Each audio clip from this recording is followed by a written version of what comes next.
The Red Sea Crossing.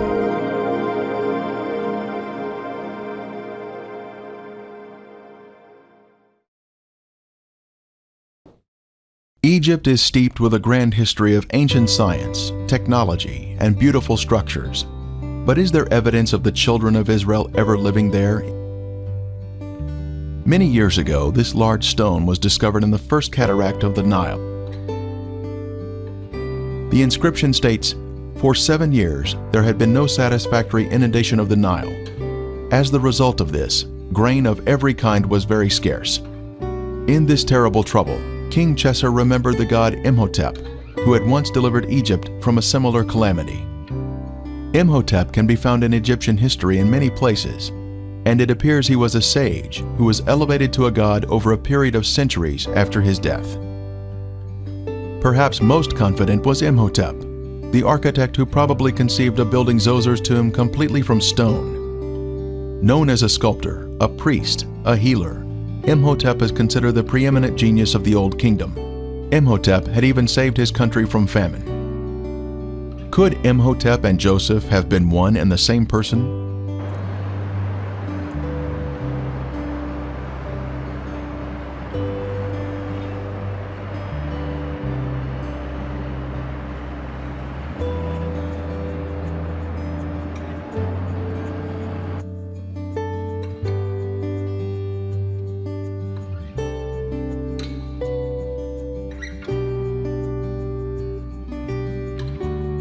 We head to Saqqara, Egypt, a short distance south of Cairo.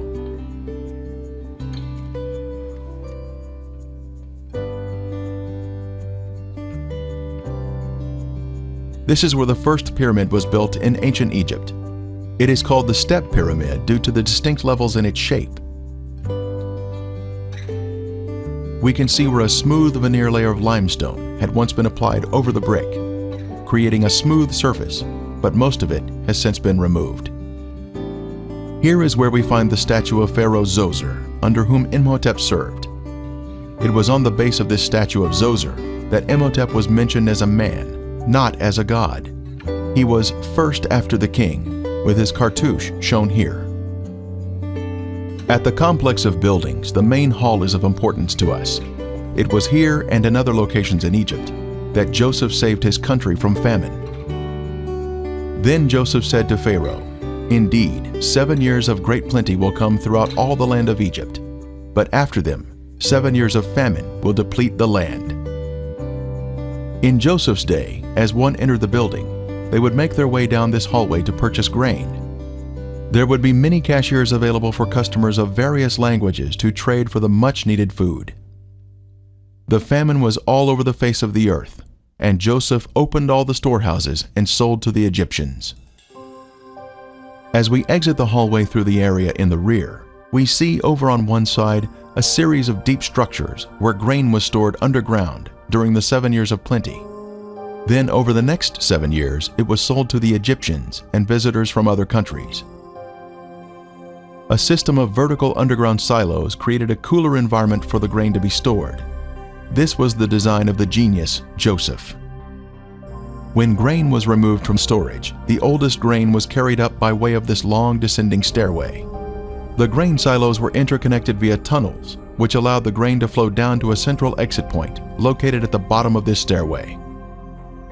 A record of this event of removing the grain can be seen on hieroglyphics such as this at Thebes, showing the sacks of grain being carried up the stairs from the granaries. As a way to honor the Lord of Heaven, Joseph built this first pyramid in Egypt at Saqqara to show his thankfulness to the Lord for honoring him and saving the Egyptian people from famine. In that day, there will be an altar to the Lord in the midst of the land of Egypt. Centuries later, many other great pyramids were built in Egypt, following the lead of Joseph or Imhotep.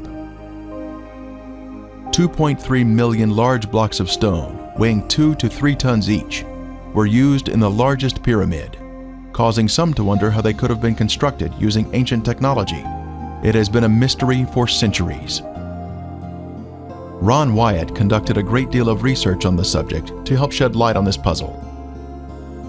He read the account of Herodotus, who wrote, "The stones intended for use in constructing the pyramids were lifted by means of a short wooden scaffold. Lifting devices were provided for each step. Mr. Wyatt noticed lift devices in hieroglyphics. These lift devices would have been placed on each side of stones that were to be raised. Large wooden levers were found in King Tut's tomb that were used in the machines. A series of these levers were placed alongside the blocks to be raised and would operate in unison. A large stone was loaded onto the machine, then the levers on each side were pulled downward by ropes tied to turning winches, thus raising the stone block as needed. When the block was raised to the proper height, it was rolled onto the next level and then raised again. A series of lift machines would have been utilized. Mr. Wyatt demonstrated this type of lift machine to Mr. Nassif Hassan, head of the Egyptian Antiquities Organization of Cairo.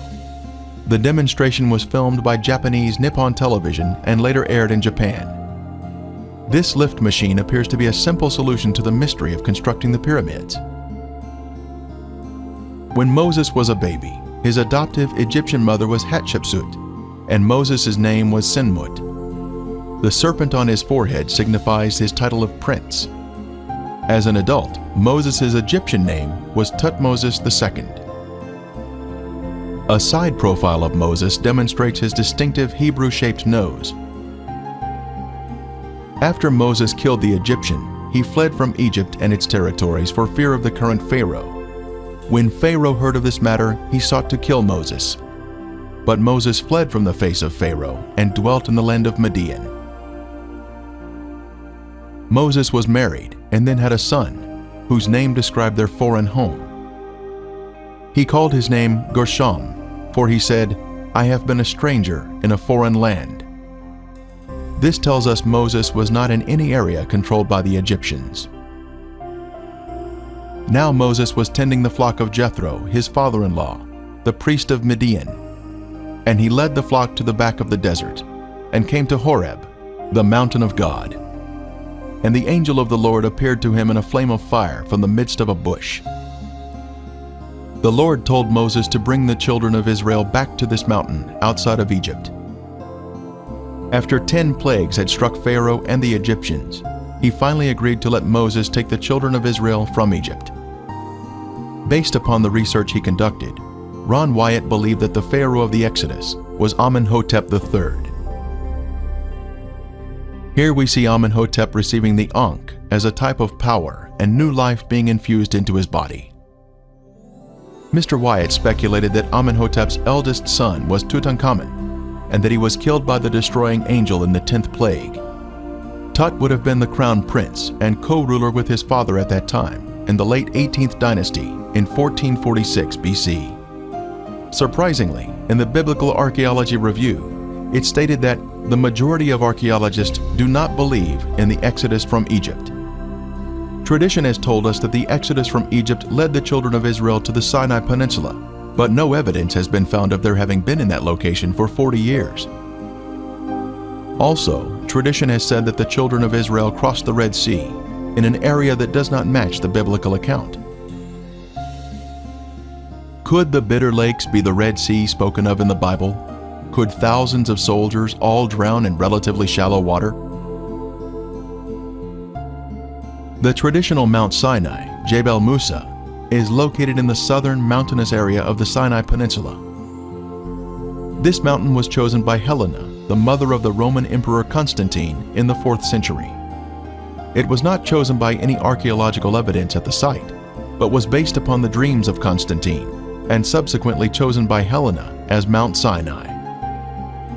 Later, in the 6th century, the Emperor Justinian built St. Catherine's Monastery at the foot of the mountain to establish a sense of authenticity to the site. This is tradition, but what is the truth? Let's break out of a man-made story and ask the question, should tradition supersede the Bible? What does the Bible tell us about the Exodus from Egypt? The children of Israel were living in the best of the land of Ramses, as Pharaoh had commanded. This area is the fertile Nile Delta in northern Egypt.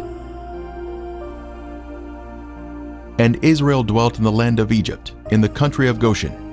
This also describes the fertile Nile Delta.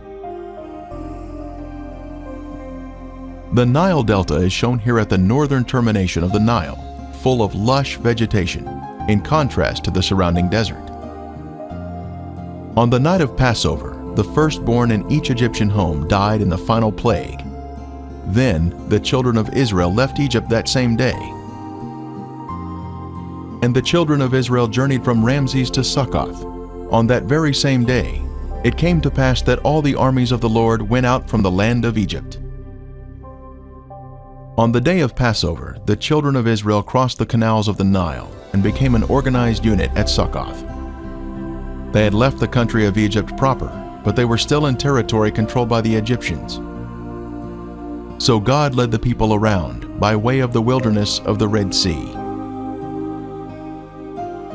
The wilderness of the Red Sea is what we call today the Sinai Peninsula, which is surrounded on two sides by the Red Sea. It was through the northern region of the peninsula that they traveled day and night, making their rapid escape from the hands of Pharaoh. During the day, they were shaded by the pillar of cloud that would have also provided moisture for them. At night, the pillar of fire would have given them light for their journey. At Etham, they turned south and headed through the mountains in the wilderness of the Red Sea, traveling through a narrow canyon, then stopping at the Red Sea. This expanse of water is called the Gulf of Aqaba today, but in Moses' day, it was called the Red Sea. King Solomon also built a fleet of ships at Ezion-Geber, which is near Elath, on the shore of the Red Sea, in the land of Edom. Ancient Elath is modern-day Eilat, Israel. Our modern Gulf of Aqaba is the ancient Red Sea, or Yam Suf. This is the beach where the children of Israel were trapped with nowhere to escape. The Egyptian army was fast approaching, and it appeared death was imminent. The children of Israel cried out, "Because there were no graves in Egypt, have you taken us away to die in the wilderness? Why have you so dealt with us to bring us out of Egypt?" The children of Israel were already out of Egypt when they were preparing to cross the Red Sea. This would exclude any crossing of the Bitter Lakes or the Gulf of Suez. It was at this site that God was preparing to demonstrate to His people a great miracle that would prove His loving care for them. This is the large beach on the Gulf of Aqaba, called Nuweiba, Egypt. This is where it appeared that the forces of darkness were about to be triumphant, but God was in control. Across the gulf is the land of Midian and the holy mountain of God.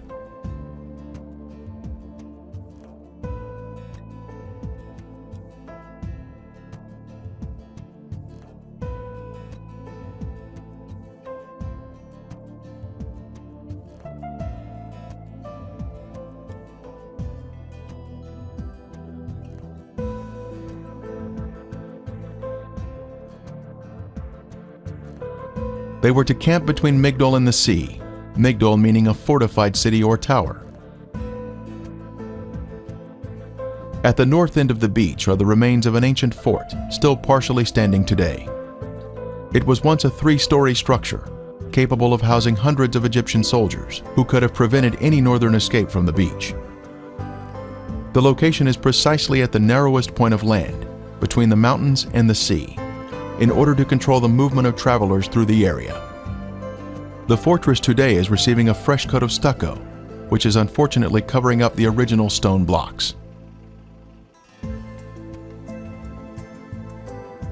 At the front of the fortress, we were able to see the stonework that formed the entrance into the structure.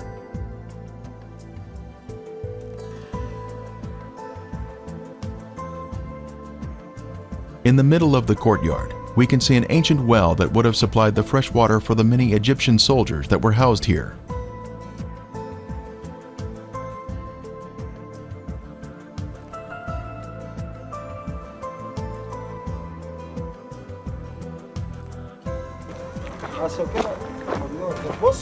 Outside, we can see how tall the structure had been in its former days, a full 3 stories in height.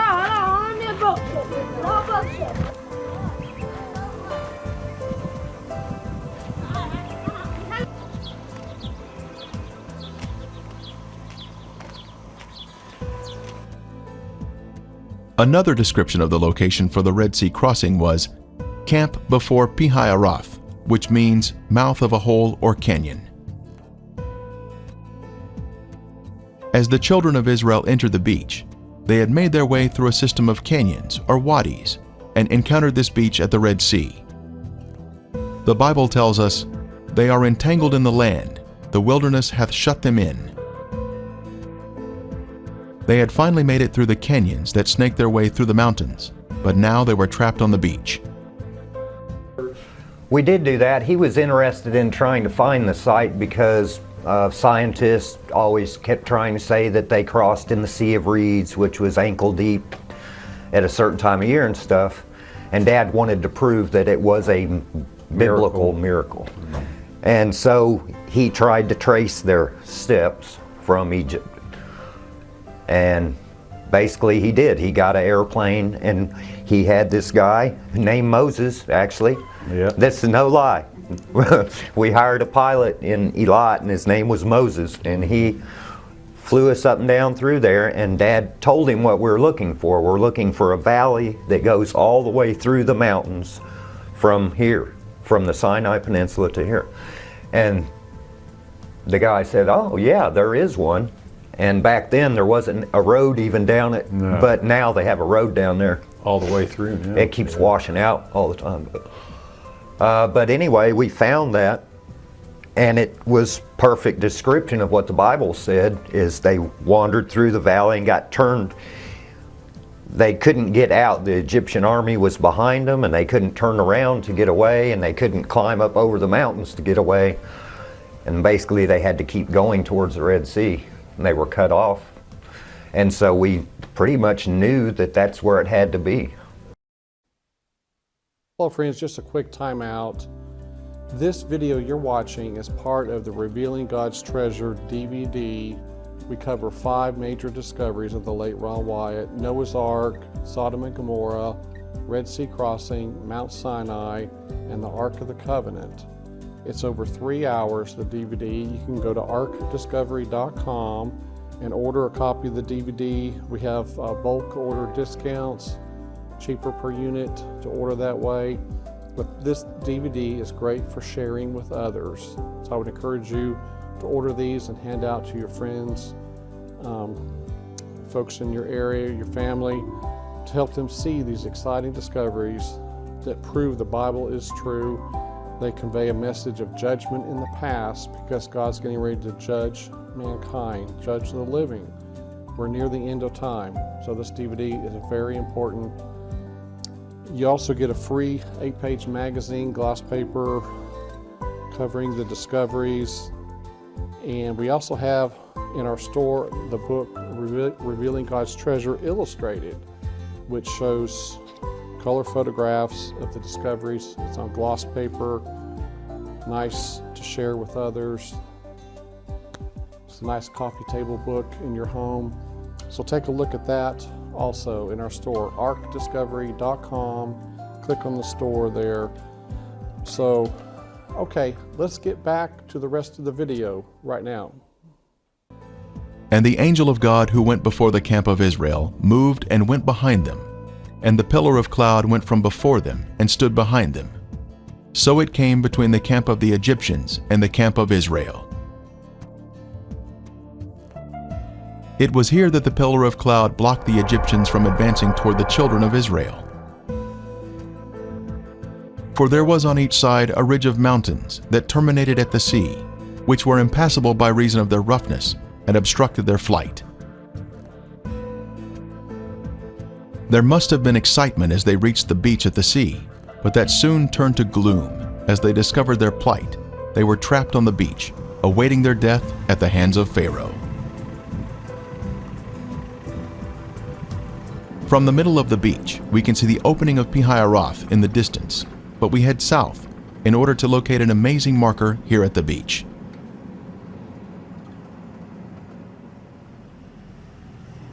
Near the road, we see this large pillar which was found by Ron Wyatt in 1978 during his first visit to this beach. It had fallen down and was lying in the edge of the water, but today it is about 500 feet from the sea and has been set in concrete. This pillar is even mentioned in the Bible, a pillar to the Lord at Itz, Egypt's border.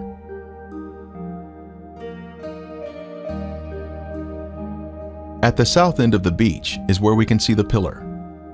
A matching column on the other side of the Gulf in Saudi Arabia was found by Ron Wyatt in 1984 and was shown to Saudi authorities. On the Saudi pillar were Hebrew inscriptions which included the words Pharaoh, Mizraim or Egypt, Moses, death, water, Yahweh, Solomon, and Edom. The inscriptions on this column have been removed since the Egyptians living here were not excited about a Hebrew celebration marker located in their own backyard.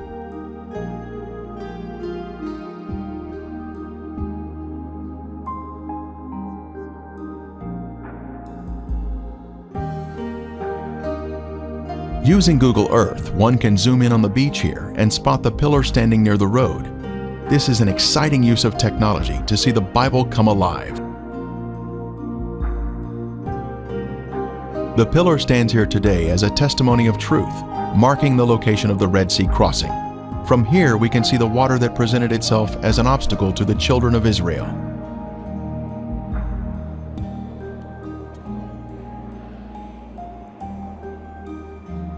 A short distance downhill, we come to the edge of the water where a wonderful miracle took place, where the Lord provided protection to His people, even though they were angry and complaining. Are you not the one who dried up the sea, the waters of the great deep, that made the depths of the sea a road for the redeemed to cross over?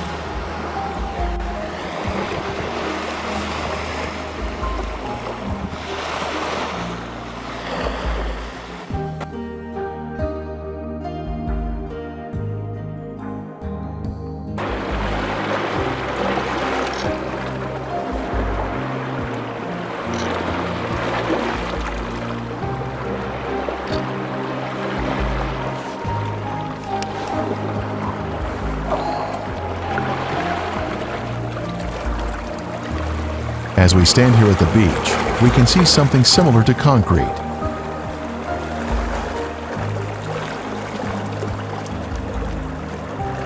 But it is the sand and gravel here that has been melted by the divine fire, the pillar that stood here at the beach. One can see larger rocks that are enveloped by the melted sand. This entire area is hardened like concrete. A close-up view shows the sand and small rocks all fused together.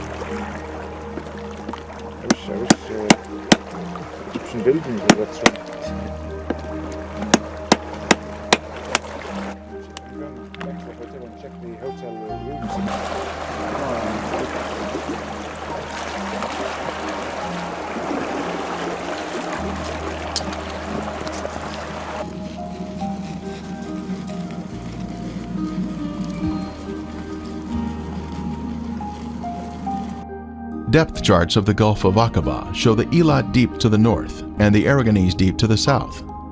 Between these two deep areas is a path through the sea. When Ron Wyatt was at this spot in 1978, he decided to inspect the waters here for any evidence that may have been left behind from approximately 20,000 chariots, plus the horses, horsemen, and foot soldiers. What he found has been confirmed by others.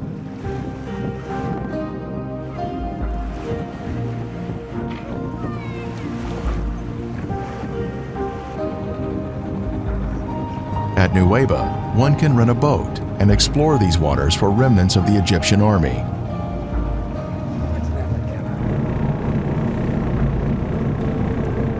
From out on the water, one can look back to the Nuweiba beach.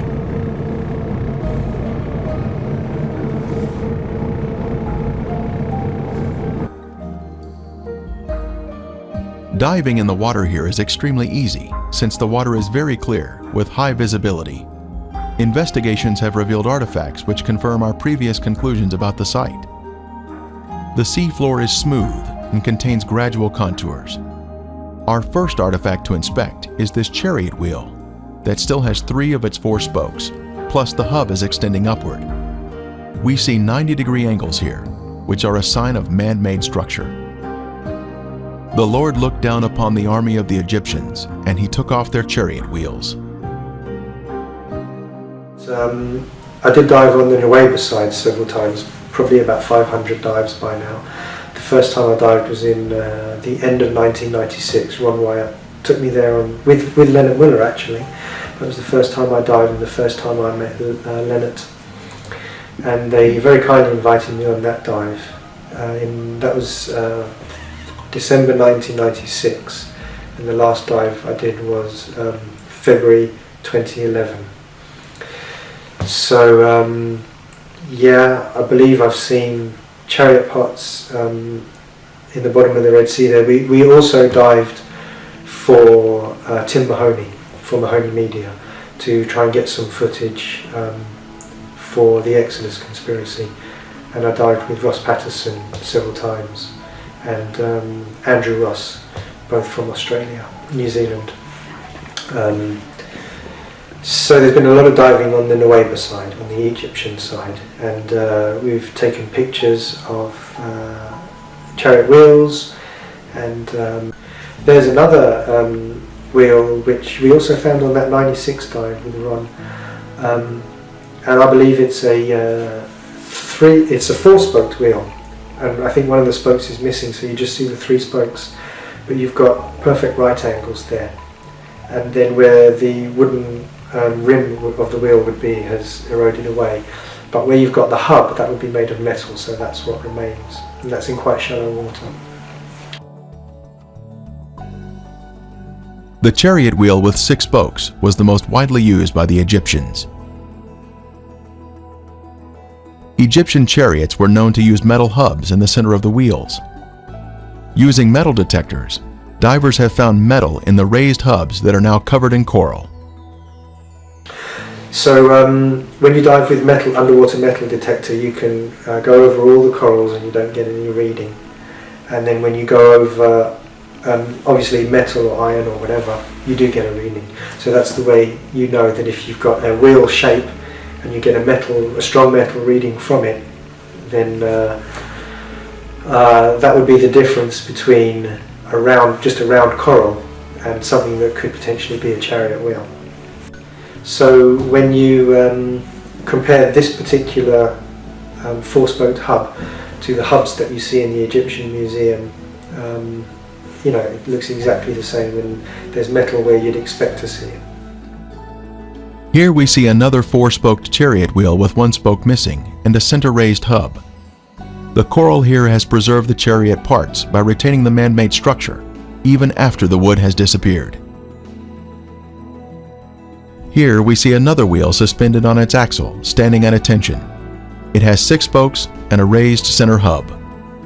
Ron Wyatt made many dives here and located many artifacts.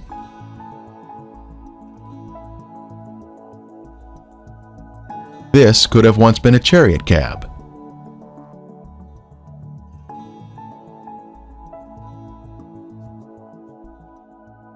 Then we got, like Dad had an old 8mm camera. The very first time we went scuba diving in there, and we had metal detectors, electronic ones with batteries in them, and Dad just put the camera in a plastic bag and took it under the water to try to take pictures. Didn't work, drowned the camera, ruined everything, ruined the metal detectors. It wasn't, we were total amateurs at everything except for believing. We're good at that, that was it. Horse remains have also been found here, such as this shrunken hoof. Horses are not in the Sinai Peninsula today. Human remains have also been found, such as this coral-covered femur bone on the right. Lab tests confirmed that it is in fact bone.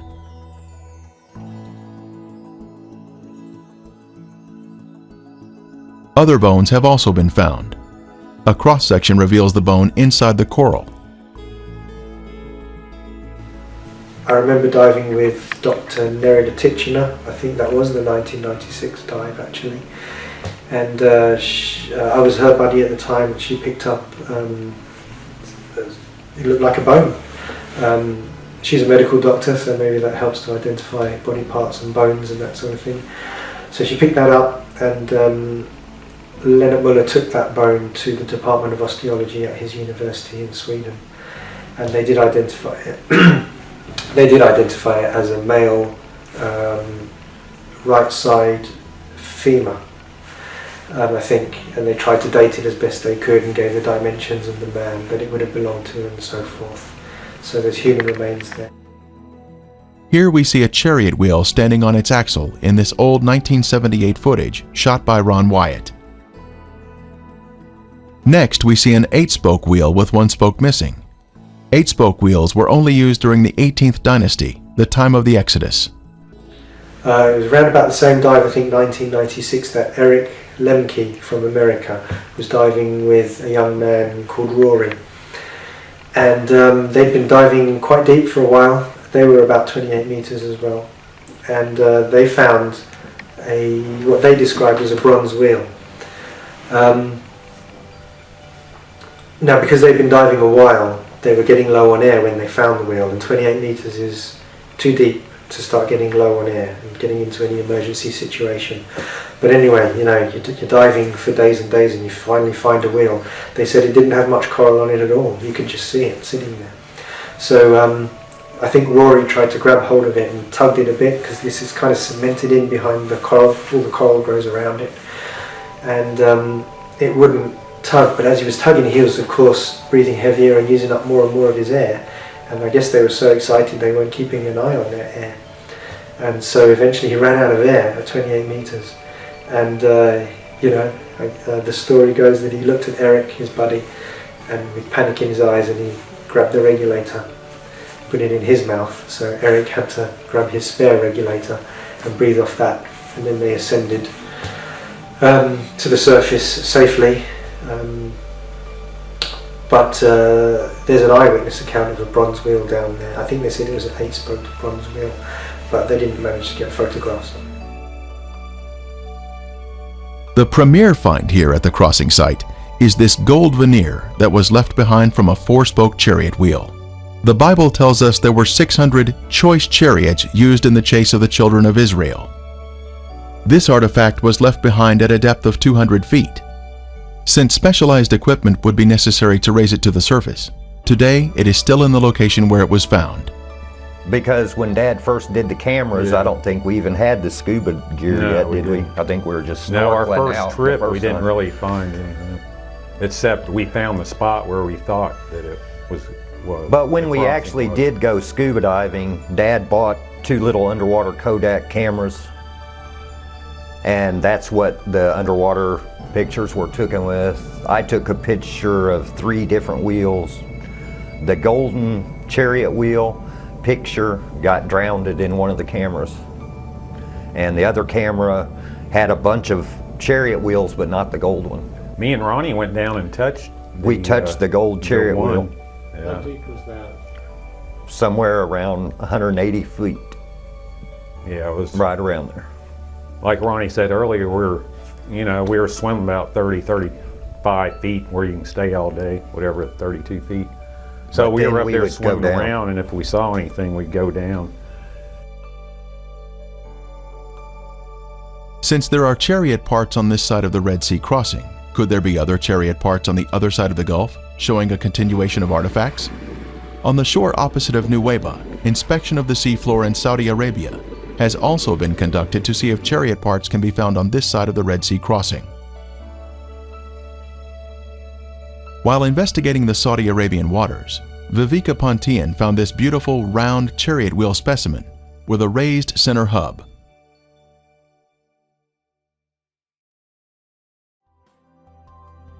This is confirmation of the chariot parts continuing to the other side of the crossing site, opposite Nuweiba.